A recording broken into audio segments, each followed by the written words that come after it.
मुक्ति का कोई जतन कर ले,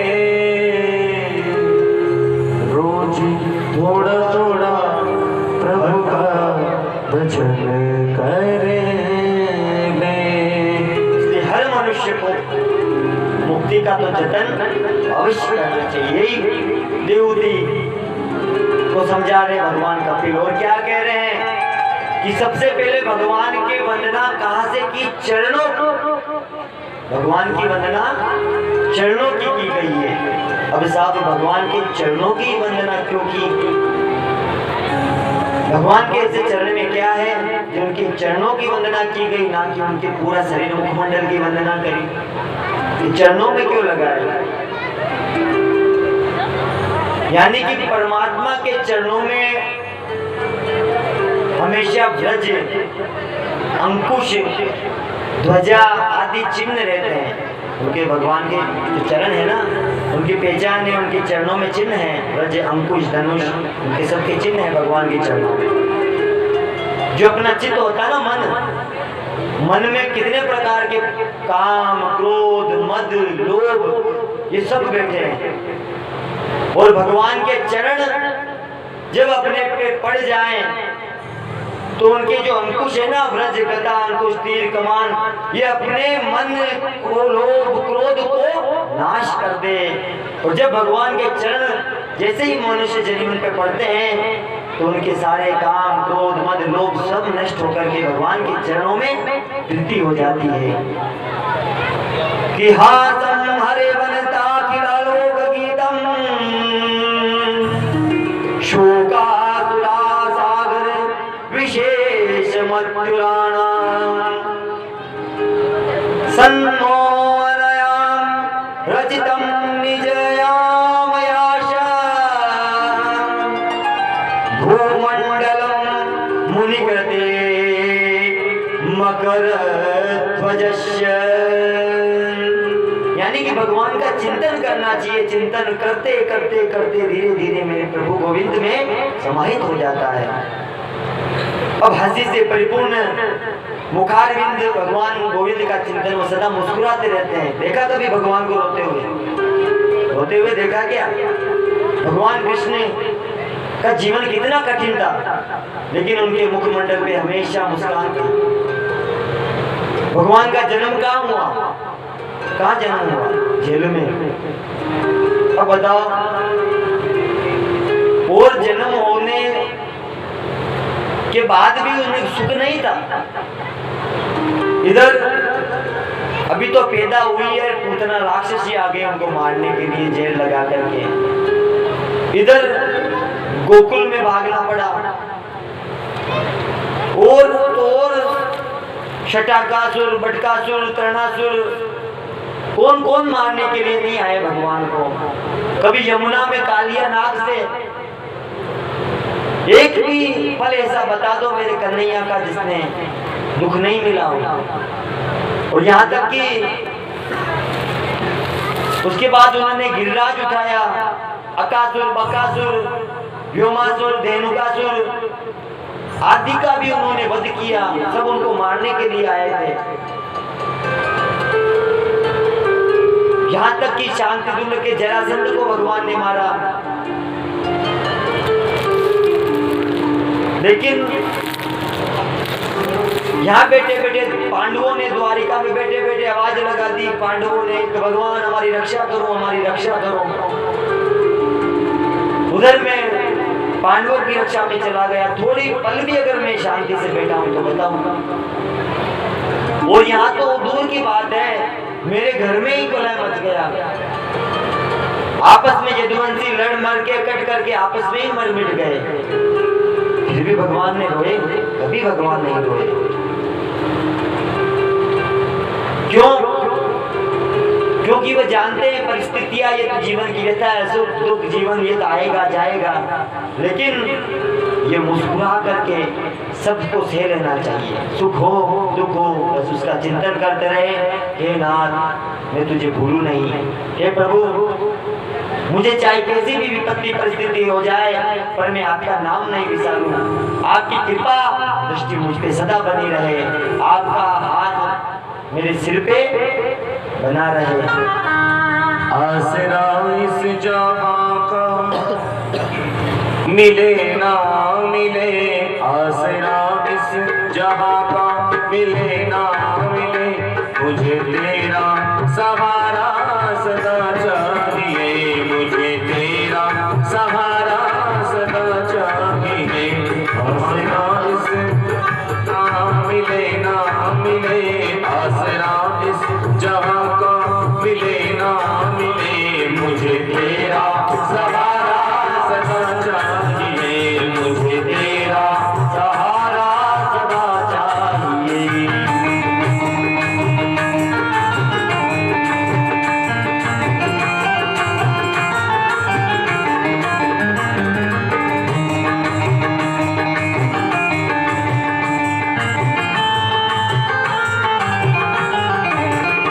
आसरा इस जहां का मिले ना मिले, आसरा इस जहां का मिले ना मिले, मुझको तेरा सहारा सदा चाहिए, मुझको तेरा सहारा सदा चाहिए। चांद तारे फलक पर रहे ना रहे, चांद तारे फलक पर रहे ना रहे, मेरे दिल को उजाला तेरा चाहिए, मेरे दिल को उजाला तेरा चाहिए। आसरा इस जहां का तेरा चाहिए, आसरा इस जहां का मिले ना मिले, मुझे तेरा सहारा सदा चाहिए, मुझे तेरा सहारा सदा चाहिए, तेरा सहारा सदा चाहिए।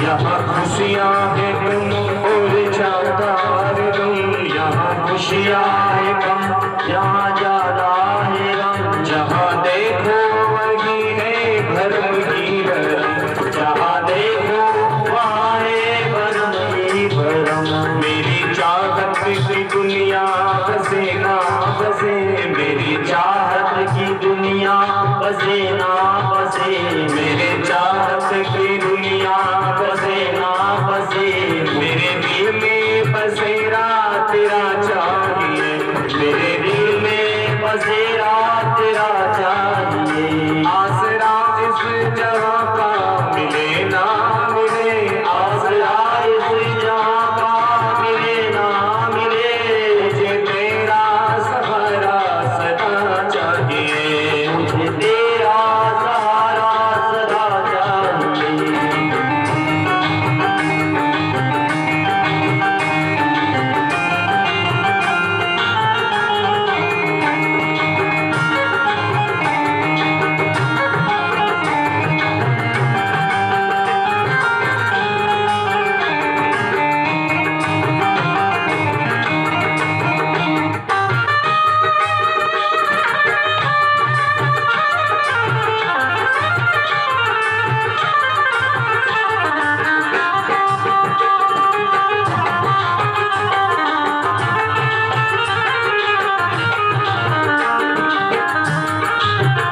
मेरी धीमी है चाल और पथ है विशाल, मेरी धीमी है चाल तेरा पथ है विशाल, मेरी धीमी है चाल और पथ है विशाल, मेरी धीमी है चाल और पथ है विशाल। हर कदम पर मुसीबत है अब तो संभाल, हर कदम पे मुसीबत है अब तो संभाल, मेरे पैर थके हैं चले ना चले, मेरे पैर थके हैं चले ना चले, मेरे दिल को सहारा तेरा चाहिए, मेरे दिल को सहारा तेरा चाहिए। आसरा इस जहां जहाँ का मिले ना मिले, आसरा इस जहाँ का मिले ना मिले, मुझे तेरा सहारा सदा चाहिए, मुझे प्रभु का सहारा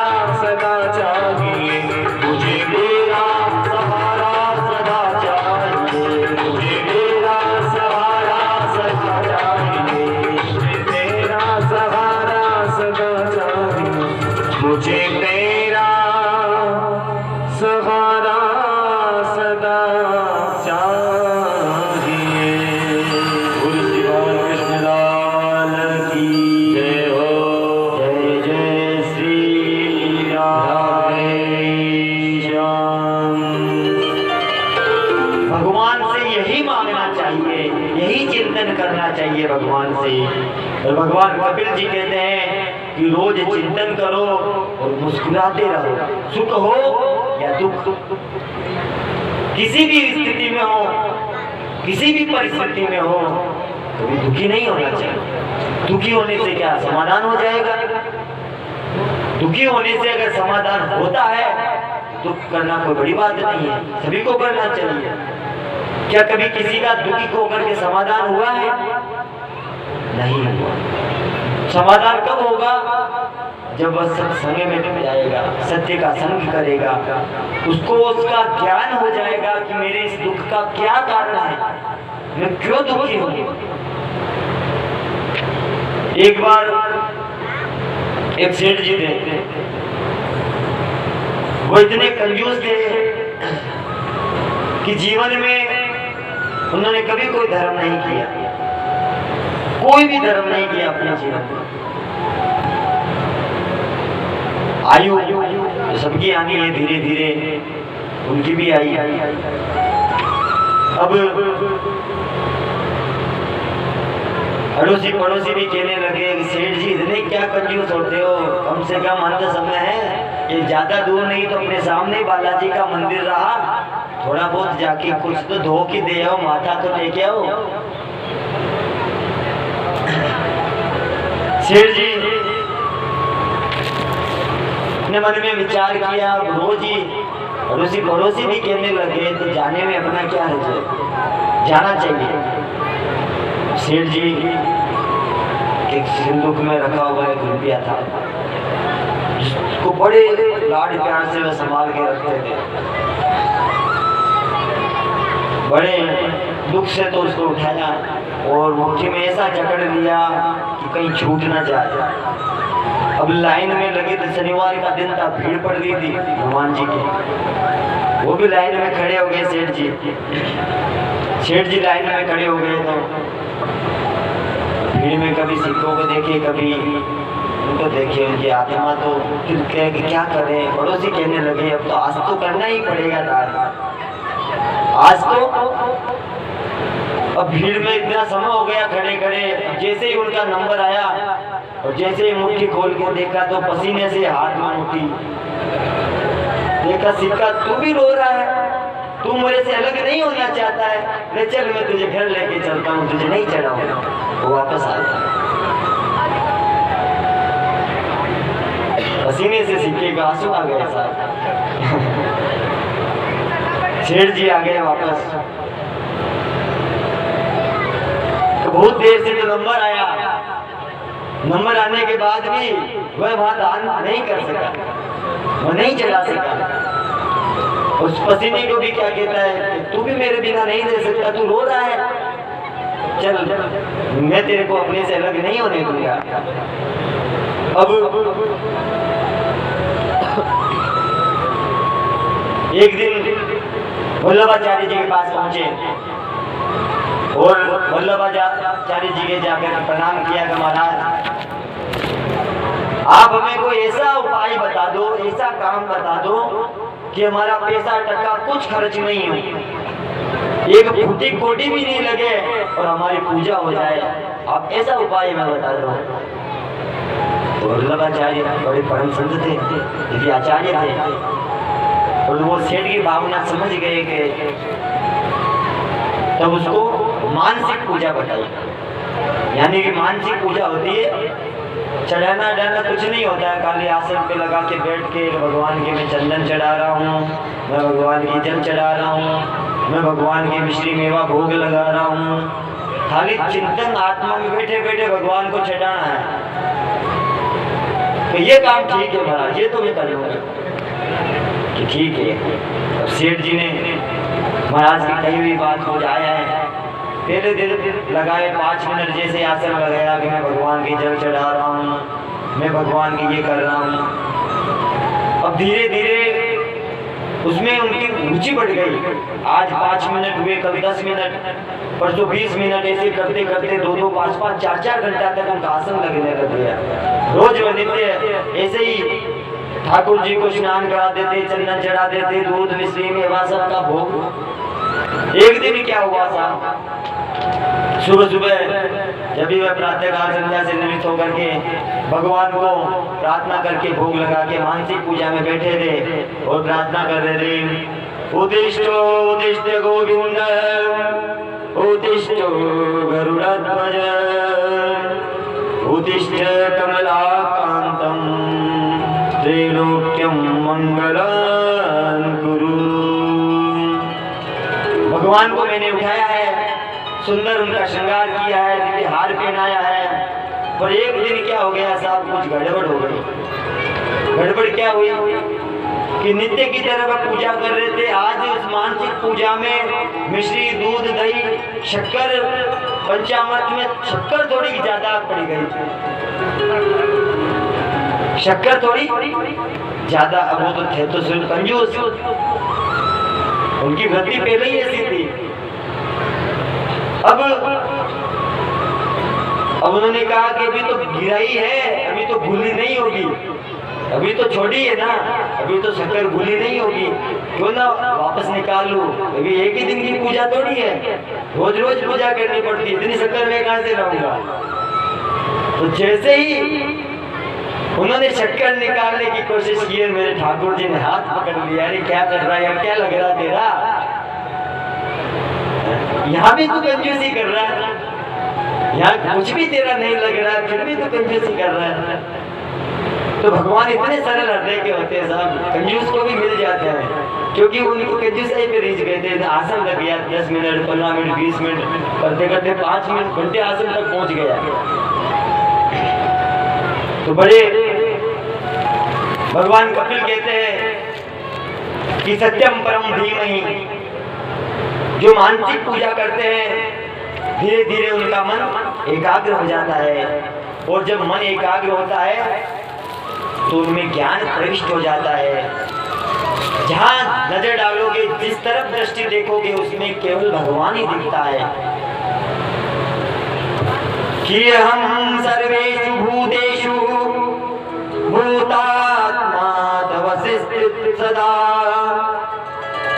तमहम अविज्ञाय मामर्त्य कुरुते चाविडम्बना। यानी कि कण कण के अंदर भगवान का वास है। जो जीव सब में कण कण में भगवान का वास करे, वही परमात्मा को प्राप्त कर सकता है। जो भेद रखता है इस मूर्ति में, उस मूर्ति में, ये तो मूर्ति उसकी है, ये उसकी, भेद रखने वाले को भगवान नहीं मिलता, सब में देखना पड़ता है। एक बार की बात है, एकनाथ जी महाराष्ट्र के संत थे। एकनाथ जी के मन में प्रेरणा हुई कि वह गंगा से रामेश्वर तक जाकर के रामेश्वर जल चढ़ाएंगे और पैदल। उनके मन में संकल्प हो गया। यहाँ से गंगा जी में गए हैं, सुबह से नित्य स्नान किया है, स्नान करके नित्य पूजा अर्चन करके कमंडल में जल लिया है। वहीं से संकल्प लिया कि मैं भोले बाबा के रामेश्वर जाकर के भगवान के यहाँ जल चढ़ाऊंगा, ना कुछ खाऊंगा ना कुछ पीऊंगा। अब आप विचार करो, आज हम कावड़ लाते हैं, थोड़े दिन में आते हैं, रात जगह जगह तो नाश्ता पता नहीं क्या क्या हो जाता है। अब वो संत कहाँ गंगोत्री और कहाँ रामेश्वर, पैदल चलना, भूख प्यास से निरंतर वो चले जा रहे, हर हर महादेव बम बम भोले, हर हर महादेव बम बम भोले, एक ही गाने चलते जा रहे हैं। बढ़ते बढ़ते बढ़ते कई किलोमीटर की वो यात्रा कर चुके हैं। और यही संकल्प है कि ये गंगा जल मैं भगवान रामेश्वर के चढ़ाऊंगा, भगवान भोलेनाथ को अर्पित करूंगा। इधर रास्ते में उनको एक दृश्य दिखता है। क्या दृश्य है कि एक गधा प्यास से इतना व्याकुल था कि उसको इतनी भयंकर प्यास लग रही थी कि अगर वो कुछ समय के लिए उसको जल नहीं मिले तो उसका प्राणांत हो जाए। अब एक नाथ जी बड़ी मुसीबत में फंस गए कि मैंने संकल्प लिया था कि मुझे गंगोत्री का जल रामेश्वर जाके चढ़ाना है, और मैं यहाँ किस धर्म संकट में फंस गया कि अगर मैं इसको जल नहीं पिलाया तो ये मर जाएगा। अब मैं ये जल वहां रामेश्वर में जाकर के चढ़ाऊं या इसकी जान बचाऊं, मुझे क्या करना चाहिए? तो उन्होंने क्या किया? उन्होंने वही किया जो उनके आत्मा ने कहा, क्योंकि भगवान भी यही कहते हैं कि पर हित समान को हित नहीं। अगर कोई पराये की जान बचती हो, कुछ करता हो तो मुझे ही प्राप्त हो जाता है। जो जीव किसी आड़े आ जाता है, किसी का भला कर देता है, वो मेरे कर्म करने के बराबर हो जाता है। इसलिए एकनाथ जी ने तुरंत अपना कमंडलू का जल गधे को पिला दिया, और जैसे ही गधे को पिलाया वही भगवान भोलेनाथ प्रकट हो गए। बोले शंकर भगवान की। भोलेनाथ ने कहा कि मांग, भक्त मैं तेरे से प्रसन्न हूँ, तुझे क्या चाहिए? कि प्रभु मैंने तो आपके जल चढ़ाया नहीं। मैं कहे भगत तेरी भावना यह थी, तूने